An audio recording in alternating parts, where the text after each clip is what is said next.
coming. This is Mr. Richard Martin. Everybody say good morning, Mr. Martin. Good morning, Mr. Martin. Good morning. And we are so pleased that you were able to come today. Many of our students have never met a veteran from World War II. And so they have lots of questions to ask. Well, that's good. Yeah, this is pretty exciting to have Mr. Martin here with us today. And so he's brought some pictures. Be sure to look at those before you leave.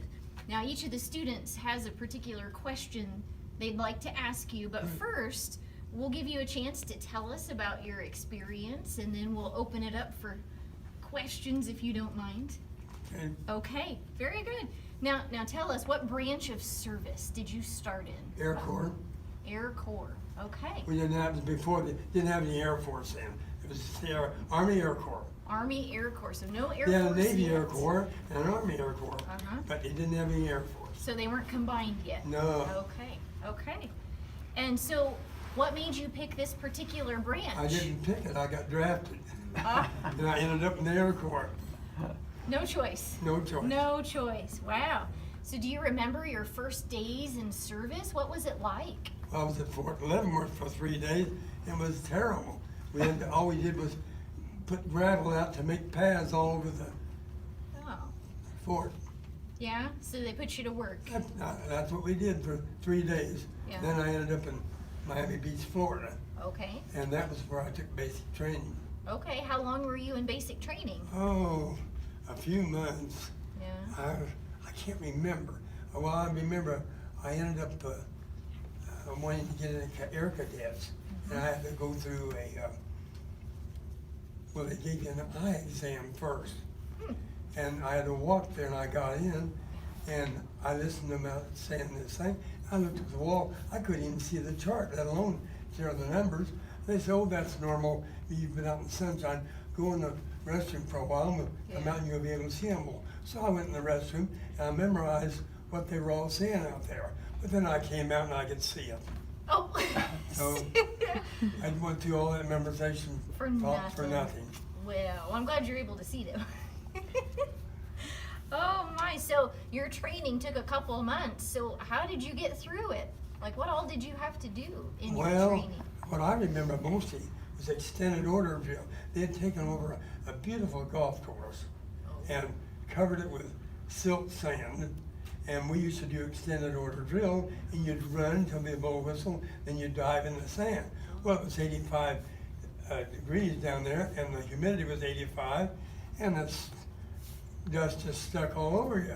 Ooh. Time you had 8 hours of running and diving in that. Mm-hmm. Did you have to learn any skills with guns or weaponry? Well, what I remember, firstly, they had us face the ocean and give commands to a squad behind us. Yeah. Marching drills. Yeah, okay.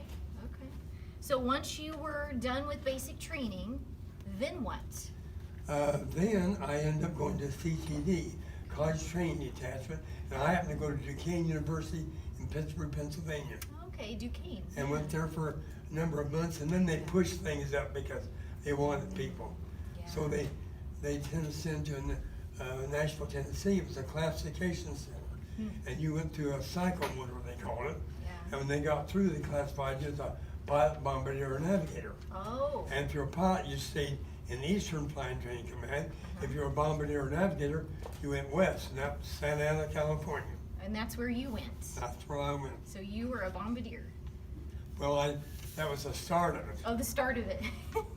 We actually have a few pilots in class. One of them is right here walking in. You're a pilot, right? Oh, that's great. Yeah. So was our photographer. So Well, they would have gone east, right? Is that what you said? The pilots went Went east, east, yeah. So you went out to California, Santa Ana. and then did you have to go through more training there? Oh, well, that was the basic training there. Okay. Then I went from there to Las Vegas, Nevada. Yeah. It was a gunnery school. Okay. And of course, I didn't want to be an air gunner in theory, but hey, that was just part of bombardier training. Right. So you went to gunnery school, and then I went to bombardier school in Demi, New Mexico. Oh, okay. And that was right down by the border of Mexico. Wow. And how old were you when all this was happening? Well, I was 18 when I was drafted. Wow. And of course, it took a while to go through all this mail. Yeah. By the time I flew my first mission, I guess I was 20 when I took off and 21 when I landed. So you celebrated your birthday up in the air? Yeah, we flew at night all the time. Oh. Took off about 3 in the afternoon, fly all night. We land about 8 or 9 in the morning. Okay. So then you are a bombardier, and tell us the plane that you flew on. B-29. A B-29. And then in those days, the B-29 was a new plane Yeah. and an upscale plane, and they thought, hey, that was really the best you could be in. Yeah. So our class is about the inventions of World War II, and so we've learned a little bit about the B-29. Now, weren't there some problems with the engines? Yes, well, what we used to do when I first started flying 29s down New Mexico, we had to get off by 10 o'clock, or you couldn't get off because the engines ran too hot. Oh. So we'd go up earlier in the morning and Yeah. hopefully get off the ground. Wow. Yeah, I read about Doc, the B-29, and how he has totally different engines now Yeah. than the I flew original. it the other day, and they got different engines than we had 2250. I think they got 3300 something. Wow. Well, we were probably underpowered, but we didn't know that. We just accepted it. Yeah, yeah. Well, neat. I'm glad you were okay despite the engine problem. So you were in a B-29. You were the bombardier. What was that like? Where in the plane were you at? The nose. You were in the nose. And so when you would fly a mission, what would you do? Well, we flew a coordinated mission with my best friend happened to be the radar operator. Yeah. And when you bombed with the radar and the northern bomb side, he ran the APQ-7 and I ran the northern bomb side, and together we made the run. Okay. A northern bomb side run would normally take about 40 seconds, but on APQ-7 radar, you were 4 to 5 minutes. Wow. So they always set it up so we were running from one coast to another coast, and they had us going across a harbor of water. So Okay. we weren't subject to too much fire until we started going to Kawasaki, and that was a suburb of Tokyo. That was Yeah. a nightmare. There's a lot, yeah. So you were in the South Pacific. Yes, And we were then- on Guam, and we flew to Japan and back, and it Okay. took about 15 hours. The last mission was 17 hours and 15 minutes. Wow. And when we got back to Iwo Jima, on the way back, the radio operator announced that the war was over. Wow. And we kept hearing rumors, that it was over, but So down the runway we go. wow. So you heard that the end of the war was happening over That your was radio. that was the last mission. Wow.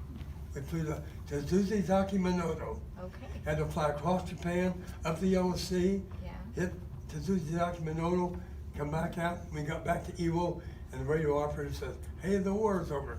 Okay. That's good news. Yes. Good news. Now, when you were up there, you mentioned you used the Norden bomb sight. We learned a bit about that in class, and one of our students actually wrote a report about that, and we saw one at the Kansas Aviation Museum. Yeah. Yeah. Hey, I hadn't seen one until I think I went there. And Yeah. the first time I'd seen Norden for a long time. Wow. So was it easy to use? How did it work? Well, when you bomb visually, Yeah. you saw the target and you synchronized. You had 2 knobs for course and 2 knobs for rate. Yeah. One controlled the crosshairs and one controlled the speed. Oh, okay. And so you had to get the drift kind of halfway set, or you couldn't see what to do with the rest of it. So you kind of did all of them. Yeah. And then you had inside knobs that would control the rate, and the outside knob would displace the crosshair. Okay. So you would get that set Yes. and then release. Well, and then you just kept synchronizing. Oh, okay. And I worked with the radar operator. Yeah. Because we bombed at night, so he saw the target. Okay. And he called out side angles, and I synchronized the Norden. And then we happened to be the first B-29s that had compressed air Bombay doors. Oh, wow. The rest of them were all hydraulic operated. Hydraulic. They'd grind open. It took them ages. Ours went open like that. Nice. And the reason why I remembered it because I was on the Bombay one time. We had to do that, but that was another deal. Oh, no. So they just opened right up. Oh, 1 second they were Okay. closed, 1 second they were open. That's fancy. That's, for that time, Yes. that was great. Okay. So, how did you keep in touch with your family while you were doing Well, I all was of this? married, I'd just gotten married, and hey, I wrote a letter every day and she wrote a letter every day. Yeah. So, how often did you get the mail? Oh, it didn't come every day. No. Sometimes you get nothing, then you get 3 or 4 letters, then you get nothing. Yeah. The chances of them coming every day, it didn't happen. Oh, that's hard to wait. Yes. Yeah. Now today we text and it's Yeah. immediate. Hey, we didn't have texting. Oh, that's hard to wait. So while you were there, what was the food like when you were there? Did you have to eat the MREs? Did you get to go to the mess hall? Like, what did you have a favorite Well, the food? really funny thing was, after the war was over, Uh-huh. they made us get ground jobs. Oh. And I ended up as a mess hall supervisor. Oh. And So we you had, were in we there. had a big mess hall, and we fed everybody. And then I had a guy that was running the mess hall. Well, he went back to the United States and left me. I ran the mess hall for months and months and months. Wow. So did you have to coordinate all the meals and the cooks and? Well, the cooks, all the cooks were radar technicians. Oh. They're doing And double they duty. learned to be cooks like I learned to run the mess hall. Oh man. Wow, you got to be ready for anything. Yes, That's right. peaches. Oh. We had number 10 cans of peaches. That's what we had all the time. Are those the big number Yes, 10 or the great big? big gallon cans or whatever they were. And I'm sure everybody got tired of eating peaches, but peaches was better than nothing. What, do you eat peaches today? Do you think Yeah, of that? I do occasionally. Okay. Oh my. So can you think of, during all of your service, was there a particularly funny or humorous event? Well, one time we were coming back from Japan, and it was routine for the radio operators to check the front bomb bay, see that everything was gone. Yeah. And I would always come back after we got about 80 miles off of Japan, and I'd just check it again. So I checked it, and I asked Henry, I said, did you check the bomb bays? He said, yeah. I said, they're all gone? He said, all gone. I said, well, take a look at this. And he looked on the corner, there was one bomb sitting in there. And Oops. of course, Henry couldn't believe that. So then he and I got out there, and it was black as pitch. Yeah. And we were sitting in the bomb bay door, and we had already talked we were going to kick this bomb out. We didn't know whether it was going to take a little kick or a big kick. But we were going to do this conga. 1, 2, 3, kick. Yeah. So we got out there, and we gave them the signal. And I'd been in the bomb bay before, but I'd never been in the bomb bay at 15,000 feet when it was dark. And bam, the doors came open, and the wind gushed up at 50, 60 miles an hour. And we had had this prearranged signal. 1, 2, 3, kick. Yeah. Well, Henry got excited, and he kicks on 3. And so by the time I kicked, the bomb had already gone. We didn't know it was going to take a big kick or a little kick. Right. Well, the bomb was gone, so I was Oh. kicking out in the thin air. Oh no. Whoops. Well, glad you didn't fall out. Yeah, hey, and it was black. Of course, I'd not been out in the bomb bay Yeah. at 15,000 feet with the doors open. Ooh. I'm glad you can look back on that and laugh. Yes. I'm sure at the time you were a little frustrated about that. Hey, I couldn't believe that Henry kicked the thing before I did. And of course, we didn't know what was going to kick, a little kick, big kick, or what. Uh-huh. Yeah. Well, I'm glad that worked out. We were carrying 40 500-pounders. That was we started out first mission, and we carried about 30. And then every mission, they decreased our gasoline and then increased our bomb load. And so after 5 missions, we got up to 40 bombs, which was 20,000 pounds. That was the maximum. Yeah. And the least amount of gasoline that we'd had before. Ooh.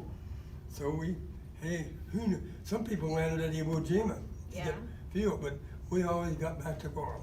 Well, that's good. Had a good engineer and a good navigator. Excellent. Excellent.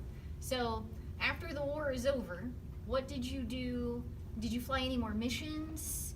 Like Well, rescue missions? We had to fly, you had to get 4 hours in every month.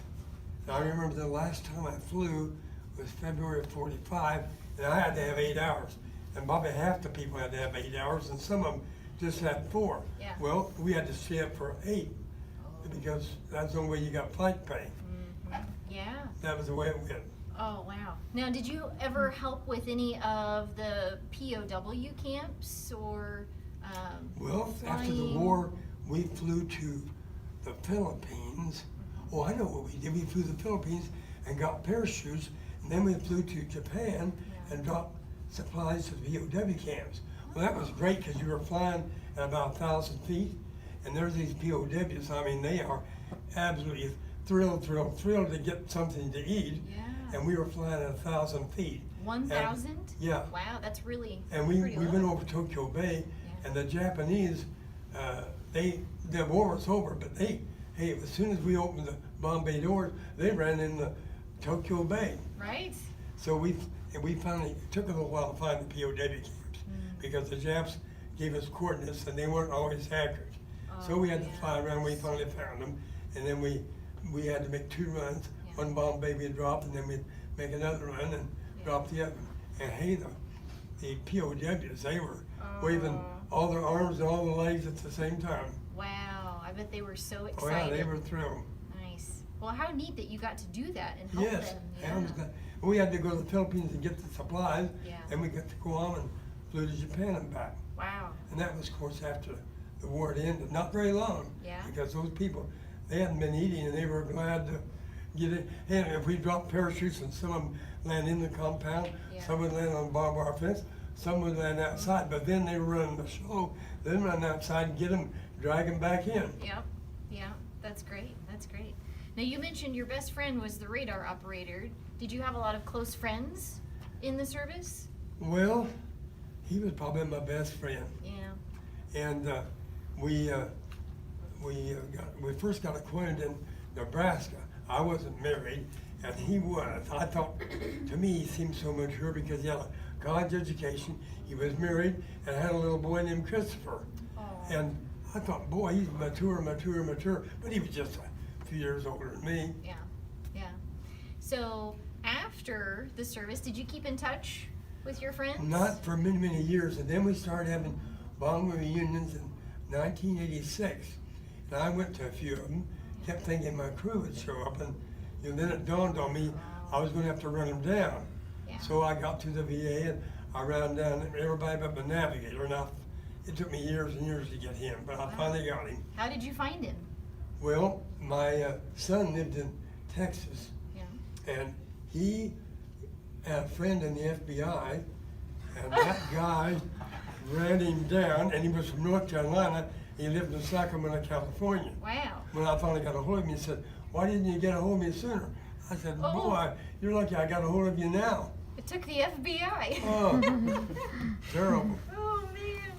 Wow. And so, after, did you join like a veterans organization that had reunions, and that's how you kept in Well, touch? we or- started, about 1986, we started having reunions of our wing. Oh, okay. And our wing had 4 bomb groups, and each bomb group had 3 squadrons.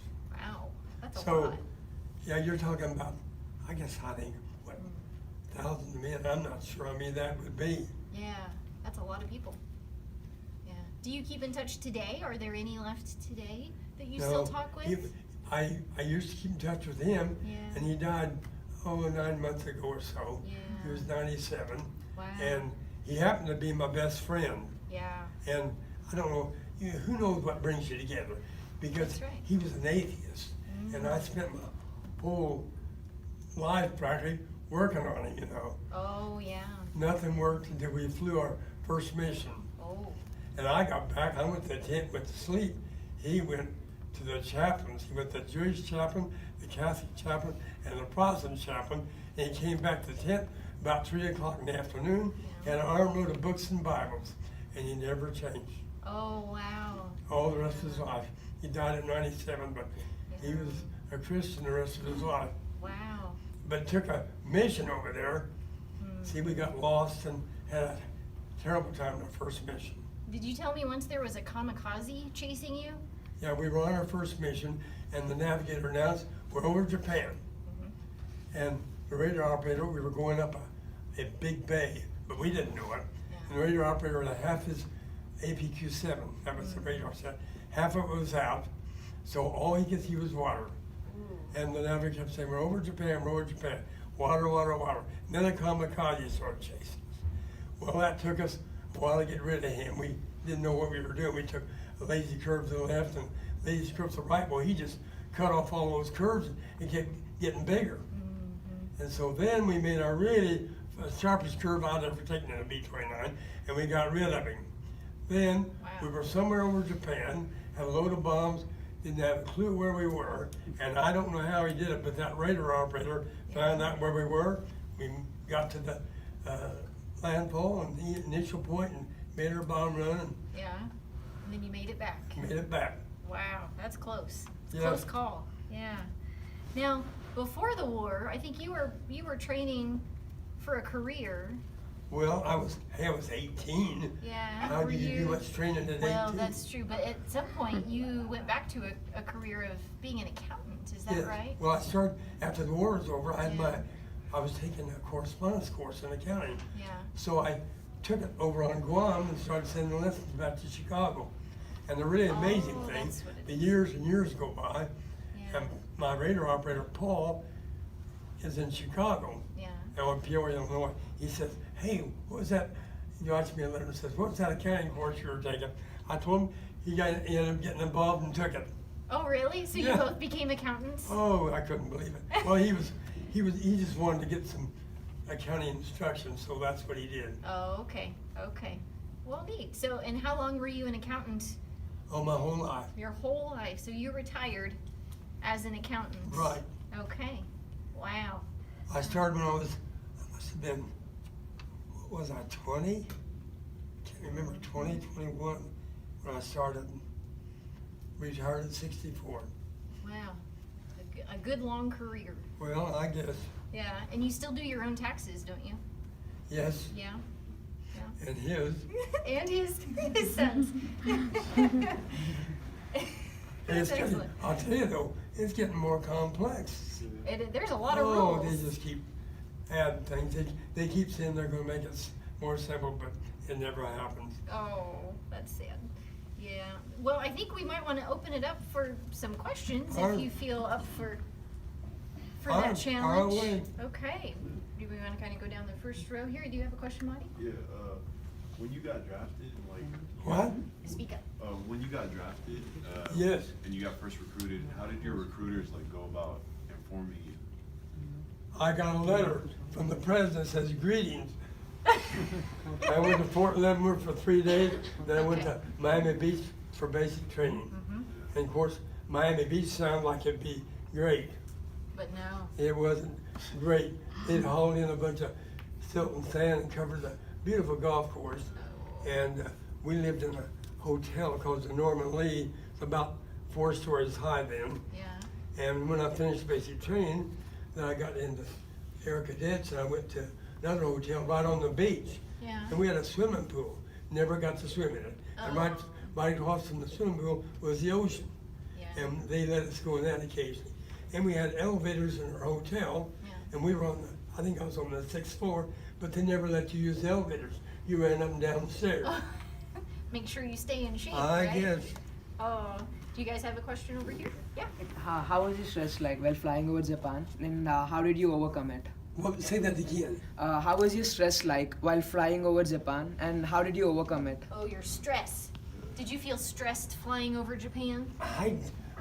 You just did it. I don't think you ever thought about stress. We had a 10-man crew and 5 officers and 5 enlisted men. And we got to be real good friends with everybody because, hey, I'll tell you, you depended on one another for your lives because, hey, you didn't know when you took off whether you're going to come back or not. Yeah. Yeah.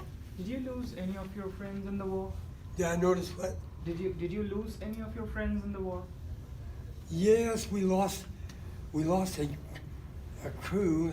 The guy's name was Dempsey, and he got shot down over Tokyo.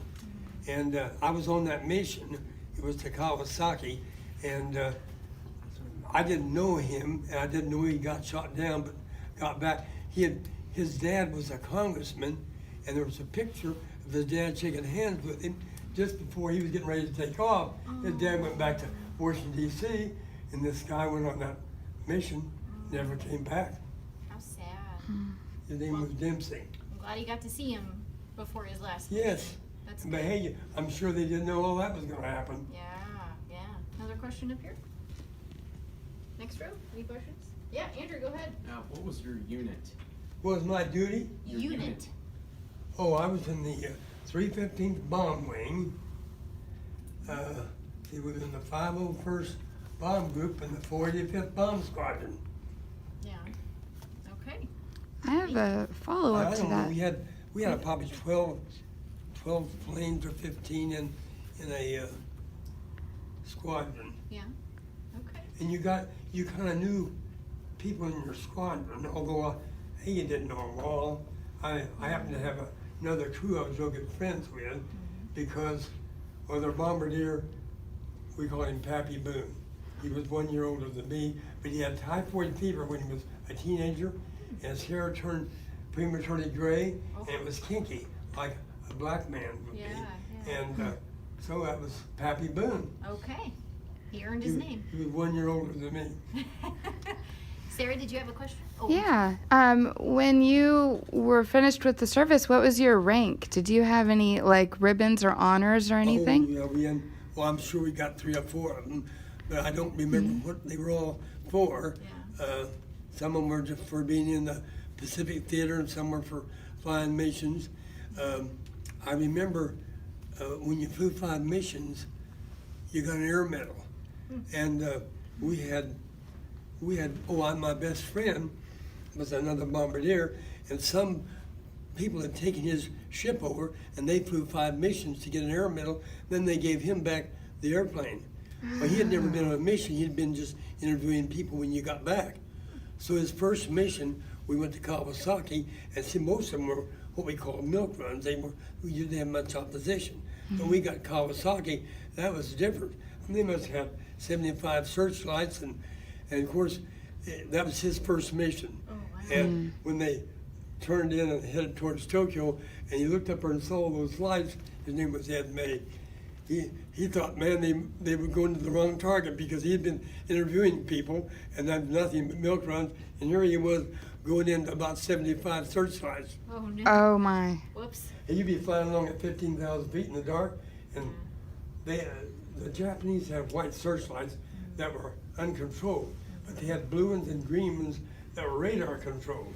So the blue ones and green ones would get you, and then the white ones would zap in, and you'd be flying at 15,000 feet, and all of a sudden, wham, you could read a newspaper. That's bright. Very bright. Dr. Dreifert, did you have a question? I know the Norden bomb site was a highly sensitive, highly secret piece of equipment throughout the war. It's one of the things that we seem to be much more advanced than a lot of other countries in terms of our bomb sites. How accurate do you think the bombing was? Could you It was really? pretty accurate. When I first got into bombardier training, you had to go and check the Norden out and bring it back and put it in the plane. But while I was going through training, they changed that because by then they thought the Japanese had the Norden, and they didn't keep it quite so secretive. Did they do any surveys after the bombing runs to try and find out how effective the bombing had Yes, been? they did.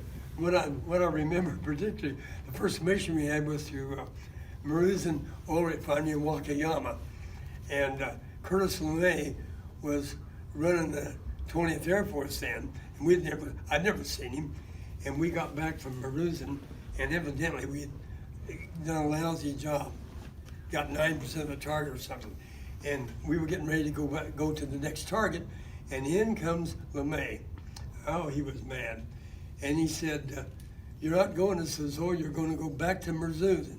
If you don't get it, you're going to go in at 10,000 feet. If you don't go in at 10, you're going to go in at 5. If you don't get it at 5, you're going to go in at 1.